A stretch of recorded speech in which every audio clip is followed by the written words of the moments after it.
Olá, boa noite, amigos, boa noite, amigas. Sejam todos muito bem-vindos a mais um Evangelho no Lar da Associação Espírita Fé e Caridade de Florianópolis. Na noite de hoje, nós vamos dar continuidade ao nosso estudo a respeito do capítulo 16, Não se pode servir a Deus e a Mamon. Estamos aqui no item 8 já, Desigualdade das Riquezas. E para dividir aqui comigo essa noite, eu estou aguardando aqui o nosso convidado. Deixa eu só fazer aqui o convite. É um grande amigo que está estreando aqui no nosso Evangelho. Já mandei. Enquanto isso, vou dando boa noite para vocês que vão chegando. A Miriam, a Dani, a Clarice, Gisela, Giovana, Márcia, Suzana, Fábio, a Rita. Boa noite, pessoal. Pedro Paulo, o Alberto, a Preta. Boa noite a todos que vão chegando. E, pessoal, fiquem à vontade, viu, para já ir colocando seus comentários a respeito desse tema. Suas perguntas também são sempre muito bem-vindas. Se tiver pergunta a respeito do tema, que eu sei que é bastante polêmico, né? É um tema que nos faz pensar. É inquietante a desigualdade das riquezas. Então, se tiver pergunta sobre esse tema, pode já colocar aqui. Pode colocar aqui que a gente vai também utilizar aqui, né, no nossos reflexões. Eu tô aqui, pois tá dando como não é possível aceitar, Bruno. O Bruno disse que já solicitou, também já tô aqui solicitando e aceitando, mas não tá dando para solicitar. Bruno, posso te fazer um pedido, então? Você sai da live rapidinho e volta e tenta de novo? Ah, nem precisou. Ele saiu. Ele entrou e saiu, mas daqui a pouco ele volta então. Deu um probleminha aqui no Instagram, às vezes acontece, né? Mas a gente tá tranquilo aqui que vai dar certo logo, logo. Enquanto isso, a Paty está chegando por aqui, a Lígia também. Boa noite. Patrícia também está aqui, a Terezinha, a Lucimara, a Jamile. Coisa boa, gente, essa reunião aqui essa noite. Coisa boa. Muito bom estar com vocês. A gente vai sentindo, né, essas boas energias, esse carinho dessa reunião. Olha que interessante, gente. Tá entrando e saindo, né? Tá dando. Não sei se está acontecendo aí, tá aparecendo para vocês. Para mim, o Bruno aparece, daí ele some. Parece e some, né? Não sei se vocês conseguiram ver também ou se só tá aparecendo para mim aqui. O que eu pensei em fazer foi de reiniciar a live também. Mas vamos fazer mais uma tentativa, né? Que terceira, né? Terceira chance. Vamos lá. Oi, Alex, boa noite, Neuza, Marli. Pela terceira vez aconteceu a mesma coisa. Tá entrando e caindo por algum motivo. Bem, Lucimar, tá ótima conexão, né? O problema é que o nosso convidado tá entrando e saindo, sabe? Não tá ficando, permanecendo a conexão dele por algum motivo aqui. Ele não chegou a aparecer para vocês, Alberto? Bruno, fazer uma prece aí, né? É uma boa, Fábio, é sempre uma boa. A gente falava a respeito disso na semana passada. Aliás, né, todas as quintas-feiras nós fazemos uma prece antes de iniciar as nossas transmissões, né? O Bruno é o responsável pelas transmissões de quintas-feiras, né? Então a gente sempre faz uma prece antes e nós tivemos alguns probleminhas técnicos um tempo atrás. E depois que a gente implementou essa rotina do Evangelho antes da transmissão, já não acontece mais. Que bom, né? Pois bem, o que eu pensei em fazer do meu lado aqui, pessoal, se vocês toparem, é tentar reiniciar. É isso, né, Dani? E se não der, Dani, aí a gente tenta pelo seu celular, pode ser, né? Vamos uma última vez, gente. É interessante que para vocês não tá aparecendo, para mim aparece e cai. Vamos ver.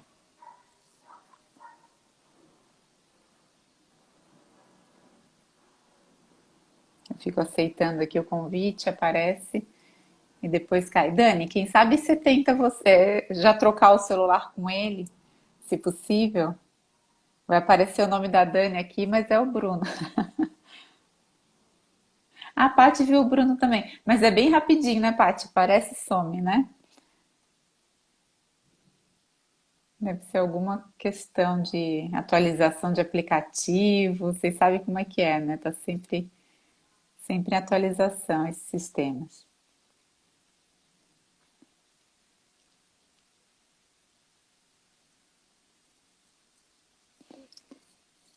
É muito rápido.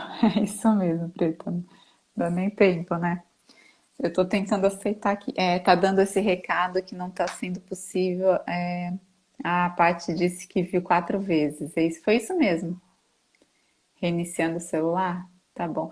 A Fábio, a Fábio fez uma brincadeira aqui, disse que só os médiums conseguiram ver, que não foi todo.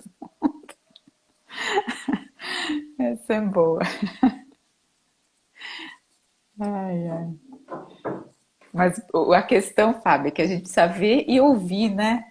Tem que ter aí muita ostensividade, né? E não é fácil, não. Ai, ai.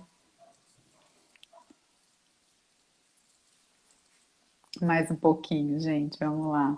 Não tá dando não, viu, Dani? Se der para usar do seu, aí eu agradeço, porque aqui, além de eu estar aceitando e não processar, fica dando uma mensagem assim que não, ele não consegue acessar. Vem um alertazinho, sabe, do sistema. Gente, eu tô ouvindo algo agora. Ó, eu estou me ouvindo. É sinal de que vai acontecer algo. Vamos lá. Eu acho que agora foi. As preces foram ouvidas. Obrigada, pessoal. Que coisa boa. Obrigada pelas boas vibrações aí, todo mundo. 8 e 8, olha só. Um horário gostoso para a gente Cravado, cravado. começar. É isso aí. Bruno, bem-vindo. É sempre com emoção, né, Bruno? Essas transmissões ao vivo. Fala pra gente. Não, não adianta, me botam pra fazer essas coisas aqui, alguma coisa tem que acontecer. Eu sei que eu sou pesado, mas não achei que fosse ficar tão pesado pra fazer a conexão funcionar, né? Mas deu. Pra você ter noção, eu reiniciei o celular. Eu falei, não, vamos calmar, reinicia o celular, respira e vai. Mas deu certo. É isso aí, sempre com emoção. Que bom que deu certo. E seja muito bem-vindo, viu? É muito bom ter Obrigado. você aqui. Em geral, o Bruno fica nos bastidores, né, gente? A gente acaba É, vendo o Bruno aí uma vez por ano, nos aniversários da casa. Então vamos trazer ele mais para pertinho aqui, né? Não deixar só esse privilégio de quem trabalha nas quintas-feiras de ver e conversar com o Bruno, né? Vamos compartilhar. Então, Bruno, a gente está aqui para o Evangelho no Lar. Nós seguimos aqui o roteiro, né, que nos foi ensinado pela espiritualidade, que a gente sempre convida quem está em casa a implementar essa mesma reunião, que é super simples, né, na sua própria casa, fazendo aí uma uhum, prece inicial, a leitura de um trecho do Evangelho, comentários a respeito do que sentiu, né? O Evangelho ele precisa ser estudado, sentido e vivido. Então, aquilo que a gente leu, que a gente entendeu, que a gente sentiu, é tudo passível aí de comentário, de interpretação, dúvidas, né? Então a gente troca, ou a gente fala mesmo em voz alta se estiver sozinho, finaliza com uma uhum, prece final, uma reuniãozinha curta, que não precisa durar mais que 20, 30 minutos. O importante é que seja feito todas as semanas, no mesmo dia, no mesmo horário. Aqui pra gente é domingos, às 20 horas. E eu sei que muita gente já faz o Evangelho no Lar e acompanha a gente aqui. Eu queria que vocês dissessem aí pra gente nos comentários. Quem é que já faz o Evangelho em casa? Levanta a mão aí que eu quero ver também, porque é muito importante para a gente ter essa confirmação de vocês, saber que esse trabalho aqui está servindo para nosso estudo, a nossa harmonização aí para a semana, mas também para a divulgação desse trabalho que é tão importante, né? A gente trazer o Evangelho de Jesus uhum. para dentro das nossas casas. Então, Eu, Bruno, eu, eu complementando o evangelho, eu e a Dani a gente gosta porque a gente tem criações diferentes, né? Então é legal que as criações, essas bagagens que você tem por ser diferente, na hora que você faz essas trocas, vem muita coisa diferente de visualização, de entendimento. Então é bom porque você acaba trocando bastante, aprendendo e progredindo. Isso que importa. é isso mesmo. E é engraçado, eu faço com as minhas cunhadas, né, o meu evangelho, e a gente já tirou algumas vezes a mesma leitura. Nunca é a mesma interpretação, viu? A gente sempre aprofunda um pouquinho, porque a vivência já mudou, já tem alguma experiência a mais, né? E aí a gente vai conseguindo interpretar mais e mais esse evangelho, que é ao longo aí da vida e das vidas, né? Que a gente vai de fato conseguir compreender. E muitas pessoas estão dizendo aqui que fazem, viu, o Evangelho no Lar. Que bom, gente. Obrigada por compartilhar com a gente, várias mãozinhas levantadas. Então é isso, Bruno. Dito tudo isso, queria te convidar então para a gente iniciar hoje fazendo a nossa prece inicial, pode ser? Pode ser. Quer que eu faça? Quero sim. Então, Obrigada. fechado. Pedir para todos que estão em casa, que estão nos acompanhando, fechar seus olhos, se colocar numa posição confortável, para que possamos pedir a presença de Deus, da espiritualidade amiga, para que venha se fazer presente nessa noite, nos acompanhar, nos trazer a luz, o ensinamento, dentro dos nossos lares, e também emanando energias para todos aqueles que passam pelos nossos pensamentos enquanto refletimos dentro do texto que nós vamos ler hoje, que possamos cada vez mais estar juntos como irmãos, como família, seguindo os ensinamentos do Evangelho, da doutrina, que nos conforta, nos abraça cada vez mais em busca do nosso progresso aqui como irmãos encarnados. É assim que nós pedimos e agradecemos. Que assim seja. Que assim seja. Obrigada, Bruno. E bem-vindos, né? O pessoal que está chegando por aqui, a Gladete, boa noite, Marcão. Todo mundo que está chegando, sejam todos muito bem-vindos ao nosso Evangelho no Lar. E a gente está lá, como eu comentei no início, no capítulo 16 do Evangelho segundo o Espiritismo, no item 8, Desigualdade das Riquezas. Eu vou ler então para a gente esse trecho, que é, né, um trecho que ele vem, né, logo após uma série de parábolas que nós já estudamos, né, Jesus na casa de Zaqueu, uma passagem evangélica, né, a parábola do mal rico, dos talentos, uma primeira interpretação aqui de Kardec que a gente comentou semana passada, da prova das riquezas. Kardec segue fazendo uma interpretação para a gente dessa temática, né, que não se pode servir a Deus e ao dinheiro ao mesmo tempo, né? Então ele vai dizer para a gente assim: a desigualdade das riquezas é um desses problemas que se procura em vão resolver, se não se considera senão a vida atual. A primeira questão que se apresenta é esta: por que todos os homens não são igualmente ricos? Não são por uma razão muito simples: é que eles não são igualmente inteligentes, ativos e laboriosos para adquirir, nem moderados e previdentes para conservar. Aliás, é um ponto matematicamente demonstrado que a fortuna, igualmente repartida, daria a cada qual uma parte mínima e insuficiente, que, supondo-se essa repartição feita, o equilíbrio estaria rompido em pouco tempo, pela diversidade dos caracteres e das aptidões, que, supondo-a possível e durável, cada um tendo apenas do que viver, isso seria o aniquilamento de todos os grandes trabalhos que concorrem para o progresso e o bem-estar da humanidade. Que, supondo-se que ela desse a cada um necessário, não haveria mais o aguilhão que compele às grandes descobertas e aos empreendimentos úteis. Se Deus a concentra em certos pontos, é porque daí ela se derrama em quantidade suficiente segundo as necessidades. Admitindo isso, pergunta-se por que Deus a dá a pessoas incapazes para fazê-la frutificar para o bem de todos. Aí ainda está uma prova da sabedoria e da bondade de Deus. Dando ao homem o livre-arbítrio, quis que ele alcançasse por sua própria experiência a distinção do bem e do mal, e que a prática do bem fosse o resultado dos seus esforços e da sua própria vontade. Ele não deve ser conduzido fatalmente, nem ao bem nem ao mal, sem o que não seria senão um instrumento passivo e irresponsável, como os animais. A fortuna é um meio de prová-lo moralmente, mas como ao mesmo tempo é um poderoso meio de ação para o progresso, Deus não quer que ela fique muito tempo improdutiva e por isso a desloca incessantemente. Cada um deve possuí-la para experimentar servir-se dela e provar o uso que dela sabe fazer. Mas como há a impossibilidade material de que todos a tenham ao mesmo tempo, que aliás, se todo mundo a possuísse, ninguém trabalharia, o aprimoramento do globo com isso sofreria, cada um a possui a seu turno. Quem não a tem hoje, já a teve ou terá numa outra existência. E quem a tem agora poderá não tê-la mais amanhã. Há ricos e pobres porque Deus, sendo justo, cada um deve trabalhar a seu turno. A pobreza é para uns a prova da paciência e da resignação. A riqueza é para outros a prova da caridade e da abnegação. Eu vou parar aqui, tem mais um trecho, mas a gente já leu bastante e esse trecho a gente vai com certeza comentar no decorrer, né?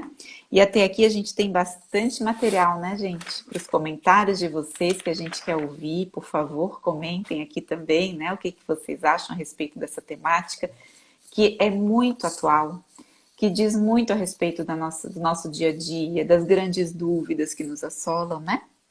E eu queria saber, Bruno, dos teus estudos, né, da tua leitura, o que ressaltou a respeito desse ponto? O que você traz para a gente? Eu logo no começo, quando o texto inicia, né, que ele fala um dos problemas que inutilmente se procura resolver desde que se considere apenas a vida atual, que é a desigualdade.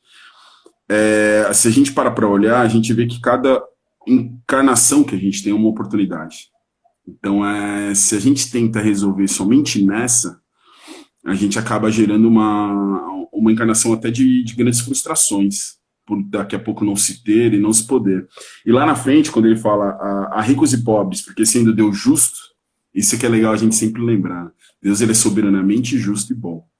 Como a cada um prescreve trabalhar ao seu turno. Então cada um vai ter a sua vez, vai ter a sua oportunidade. A pobreza ela é para os que sofrem, a prova de paciência e resignação. E para os outros, no caso os ricos, a prova de caridade e abnegação. E eu me traz a reflexão do quanto a gente para olhar isso e a gente se vê numa situação diferente da que a gente está, mas a gente não para pensar o quanto a gente está preparado para viver aquela situação. Então, até quando a gente está na pindaíba e tal, a gente fica pensando, pô, se eu tivesse tudo isso, tá? Se você tivesse, você ia ter essa caridade, essa abnegação para você fazer, essa jus a tudo isso que você está tendo. Então, isso é uma das grandes reflexões que eu tenho para mim, do quanto a gente acaba não sendo grato à oportunidade que a gente tem de passar por isso, né? E o quanto a gente ainda tem para aprender nesse caminho, ainda vamos dizer assim, de muito labor, de muita luta, para, independente se você tem ou não, se te falta ou se te tem muito, saber se utilizar disso daí com para esse momento que você tem de reencarnação, né? Para essa parte desse progresso, né? Eu acho que esse ponto que você traz a respeito da relação entre a desigualdade das riquezas e a lei de progresso, né? E a lei da reencarnação, ela é fundamental para a compreensão. Sabe que a gente perguntou, Bruno, para o pessoal também aqui a respeito das opiniões, essa primeira pergunta, né? A gente perguntou hoje no Instagram, essa primeira pergunta que Kardec faz aqui. Por que todos os homens não são igualmente ricos? E o pessoal respondeu exatamente essas questões que você trouxe, né? Que Deus concede a riqueza ou a miséria a determinadas criaturas para experimentá-las de modos diferentes, né? Como está lá no Livro dos Espíritos, no 814, na maioria das vezes essas provas são escolhidas pelos próprios espíritos. Então é muito interessante que a gente observe a riqueza e essa capacidade, né, de ela se deslocar mediante, né, o merecimento e a prova mesmo, né, que cada um tem, em relação às nossas consciências, né, em como é que a gente se equilibra em relação a experiências pretéritas ou se experimenta em relação a aprendizados futuros. Eu estava pensando no Nestório, né, no Emmanuel, 50 anos depois, né, o segundo romance dele, lá que ele tem, né, há 2000 anos, em que ele nos traz uma encarnação dele como um grande senador de Roma, né, uma pessoa de bastante prestígio. E no livro seguinte, no romance seguinte, uma encarnação dele, 50 anos após, né, como um escravo israelita. inclusive, né? Que passa por muitas questões ao longo da encarnação, guerras, abandono, enfim. E foi uma escolha, ele deixa bem claro, né, no livro pra gente que foi uma escolha da consciência dele. Por ele, pela forma como ele havia tratado escravos em encarnações anteriores, ele queria passar por essa prova. E a gente fica pensando, né? Puxa vida, será possível que a gente escolha uma prova tão difícil assim, né? Mas muitas vezes é realmente a vontade do espírito, porque vamos pensar que a gente está fazendo aqui o quê, né? A gente está rumo à perfeição moral. Então, para a gente aprender bastante, a gente tem que experimentar bastante, viver bastante, né? Uma coisa, Uhum. Bruno, eu te dizer assim, Bruno, imagina que você tem a maior fortuna do planeta. Você vai imaginar, você vai planejar, você vai achar que você vai fazer certas coisas. Isso é algum aprendizado, né? Agora você diga assim, Bruno, tá aqui, ó, na sua conta bancária. Agora você tem a maior fortuna do planeta, de fato. Aí você vai viver. E aí vai ser a realidade. Aí vai ser a prova de verdade e o aprendizado real, né? Porque a gente de fato aprende, né? É vivendo, não é? Então, não tem experimentação maior para o espírito, né? Do que a vivência. Então, por mais que esse espírito, né? Vamos pensar lá no Emmanuel, tivesse já sentindo, né? No âmago dele, toda a empatia pelas pessoas, né, desfavorecidas, pelos escravos e tudo mais, para viver de fato essa caridade na realidade, ele precisava viver, ele precisava passar, e por isso ele escolheu. É o lance de que toda encarnação é uma oportunidade, né?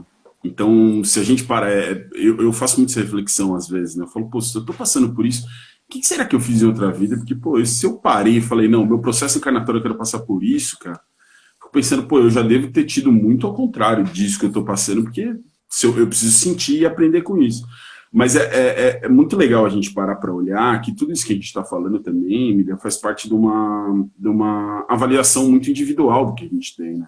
Até é um convite para quem quiser olhar o livro dos Espíritos, na parte que trata da desigualdade das riquezas, antes fala das desigualdades sociais.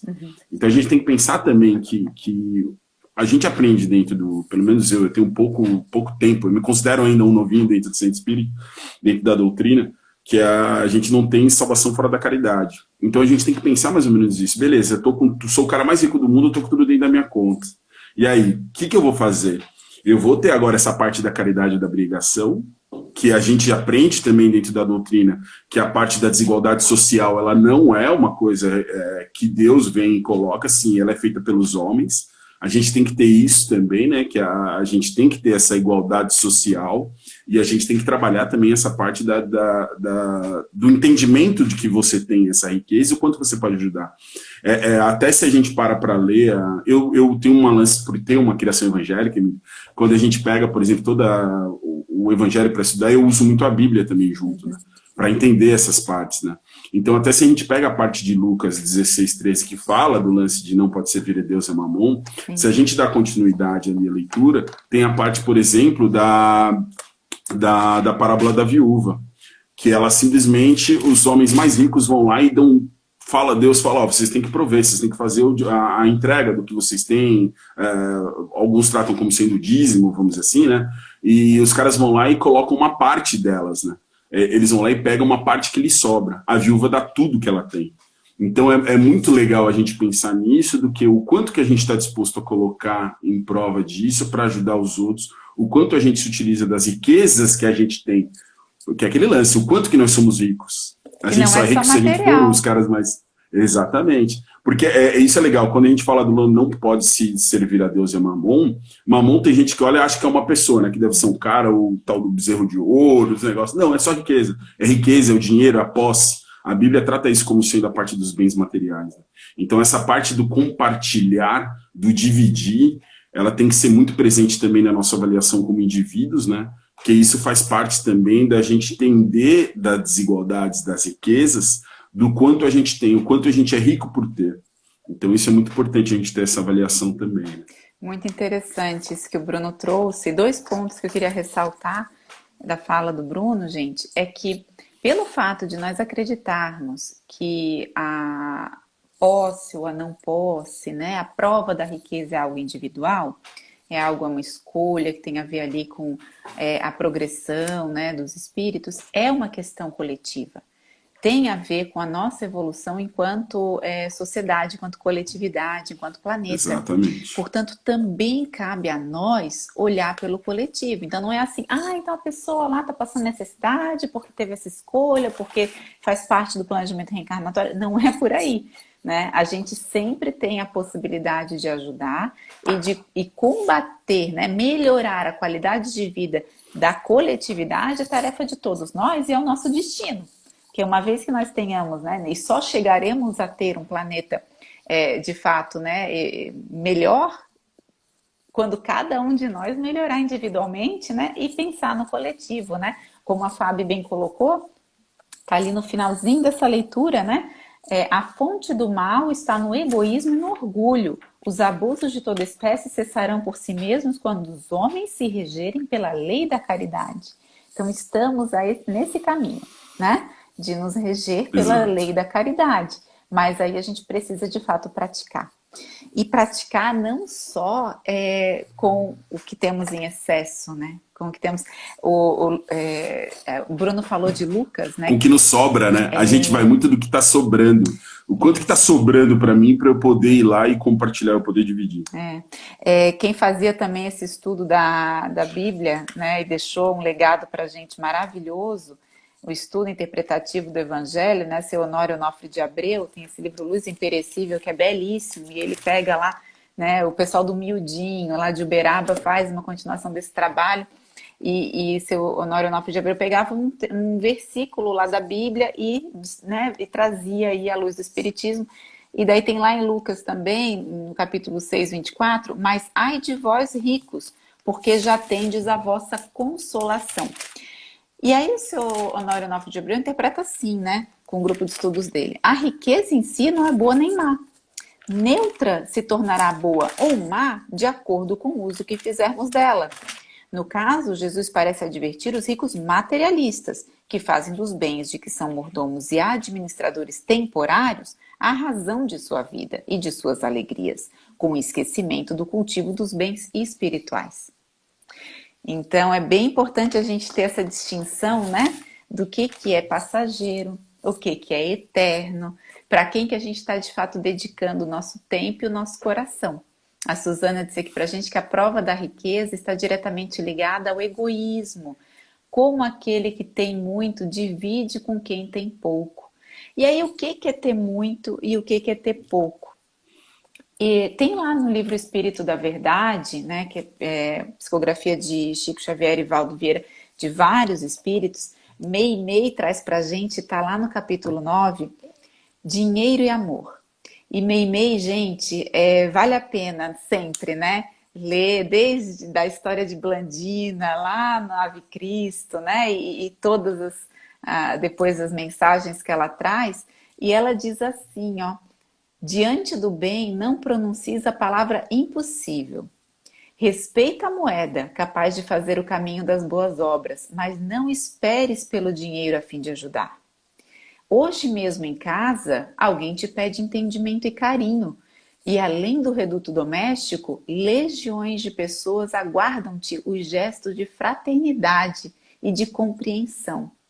Para transmitir-nos semelhante verdade, Jesus, a sós, sem finança terrestre, usou as margens de um lago simples, ofertou simpatia aos que lhe buscavam a convivência, confortou os enfermos da estrada, falou do reino de Deus a alguns pescadores de vida singela e transformou o mundo inteiro, revelando-nos assim que a caridade tem o tamanho do coração. E não da conta bancária, né, Bruno? É isso aí. Aquela... É o quanto você pode fazer com aquilo que você já tem também. Então a gente fica muito na dependência, né, do que eu vou ter. Jesus é o nosso maior exemplo. Ele simplesmente fez tudo o que ele fez com o que ele tinha ali disponível por ele. E quando foi questionado, por exemplo, naquele lance do dar a César o que é de César, quando quiseram falar de questionar de riqueza, ele falou, cara, isso daqui Isso daqui é do César, a moeda está nele. Então, mostrando até assim, ó, a riqueza, o dinheiro material, as coisas materiais não me pertencem. Então, a gente tem que ter isso daí também. A gente não pode servir, né, a Deus e a Mamon. A gente tem que ter essa separação do que é daqui e do que não é. É isso mesmo. Essa mensagem de Meimei vem nos convidar a olhar para dentro. O que a gente tem? O quão rico a gente é? Exatamente. O que a gente pode oferecer hoje, sem esperar, né? A gente às vezes quer esperar ter tempo, a gente quer esperar ter dinheiro, a gente quer esperar receber algo, né, de alguém. A gente quer esperar o aprendizado, às vezes também. Não, eu ainda não tenho o suficiente. Né? Então a gente começar a olhar esse copo meio cheio, né? O que a gente já tem? Exatamente. E é legal que a gente olhando o que a gente tem, a gente para de sair daquele lance da utopia, de querer fazer uma revolução, uma grande mudança, de que a gente só vai ter feito algo se isso realmente reverberar, se isso fizer grandes atitudes. Então, ontem, eu e a Dani mesmo, a gente foi lá e presenteou um amigo nosso, que é o cara que cuida dos carros lá, com um presente de aniversário, porque hoje é aniversário dele. Então, aquilo faz a diferença. A gente poderia ter feito algo mais, poderia ter feito algo grandioso, que as pessoas que estavam lá com a gente ontem pudessem ter visto. Você não precisa ser visto, lembrado, ou ter grandes abraços, felicitações, não. Dá para você fazer tanto com a riqueza que você tem e com a oportunidade, voltando, né? A gente tem essa encarnação, é uma riqueza que a gente tem, uma oportunidade que a gente tem de fazer diferença. E eu vejo isso porque eu sempre tive muito um pensamento socialista, de igualitário, de todo mundo tem que ser tudo dividido e tal. E a gente para olhar e lendo, estudando, faz sentido tudo. Cada um tem a sua oportunidade. Se a gente divide tudo, ninguém tem nada, no fundo. Por quê? Porque tudo é dado, nada é aprendido, tudo é entregado de mão. Então a gente tem que ter essas oportunidades. Óbvio, não tem nada a ver com a desigualdade social, isso é outra coisa. Sim. Mas a gente tem que permitir e tem que aprender com as oportunidades que a gente tem de crescimento e também de desenvolvimento. Por quê? Porque faz parte a gente ter essas divisões, faz parte a gente ter esse aprendizado.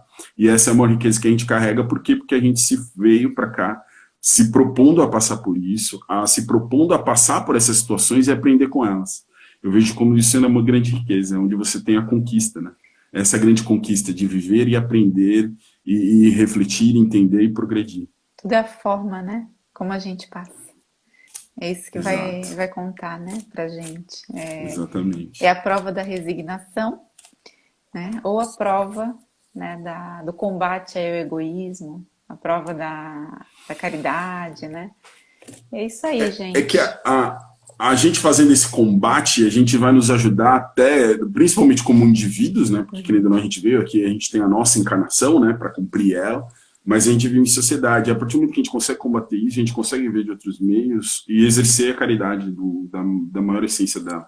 E isso vai ajudar com que a gente consiga distribuir melhor as riquezas, a gente vai conseguir que a gente tenha um entendimento do quanto a gente tem e o quanto a gente pode contribuir, não somente aquela sobra, mas sim o tanto que a gente pode entregar, ajudando e combatendo tudo que existe de desigualdade, né? Que a desigualdade, ela tem que ser, a gente aprende que ela faz parte, mas ao mesmo tempo a gente tem que fazer com que a caridade se alcance, para aqueles que estão com dificuldade, a gente consiga trazer tanto para eles. É isso aí. Bruno, muito obrigada, viu, pelas suas reflexões aqui esta noite. Obrigado você pelo convite aí. Eu não estou acostumado com essas coisas, eu fico só por trás, eu não sou de falar muito, ainda mais esses temas, assim, querendo ou não, eu brinco, mas eu ainda estou conhecendo muito, né, aprendendo muito. Obrigado por essa oportunidade de aprender mais e ler sobre uma coisa que foi engraçado. Quando você trouxe o tema para mim, eu comentei com a Dani, ela falou, viu, toma, você tem que estudar essa parte aí. Eu falei, putz, vamos estudar, que bom que surgiu essa oportunidade para a gente também de aprendizado. Estamos todos aprendendo, estamos todos. Esse evangelho é um presente mesmo, né? Obrigada, gente. Valeu, Fábio, e obrigado pela estreia. Estreia única. Daqui a alguns anos eu volto para cá, gente. Tem muita gente para circular aí. Ela já quer me mandar para a tribuna. Não perde tempo. Eu comprei outro dia o livro, esse livro eu até recomendo, gente, ó, Espiritismo e Política. fala, é muito legal para refletir nessas partes mesmo, ainda mais hoje como está o mundo. A Fábio já brincou, falou, depois me conta. Eu falei, não, tô legal, não vou contar nada para você não, que senão você vai querer me levar lá para frente. Eu vou ficar ali atrás, na transmissão, do jeito que eu gosto. Tá bom. Olha, vou votar com a Fábio, viu, Bruno? A gente tem que Tô- distribuir aí essas riquezas intelectuais também, viu? Muito bom, gente. Obrigada mais uma vez. Vamos então para Valeu. a nossa prece final, pedindo, né, que a espiritualidade amiga, que sempre se faz presente nesses encontros, nos acalenta, nos orienta, nos intui, que possa nos acompanhar ao longo dessa semana também, que esses ensinamentos, que essa leitura permaneça com a gente, para não só a gente compreender de forma raciocinada, mas principalmente sentir nos nossos corações, nos sentir compelidos a colocar em prática essas mensagens, a usar do que nós temos de riqueza hoje para praticar a caridade, para de fato nos experimentar no combate ao egoísmo, no combate ao orgulho que ainda mora em nós. Uma excelente semana a todos, de muita paz, que assim seja. Que assim seja. Obrigada, amigos, e até semana que vem. Tchau, Valeu, tchau. tchau, tchau.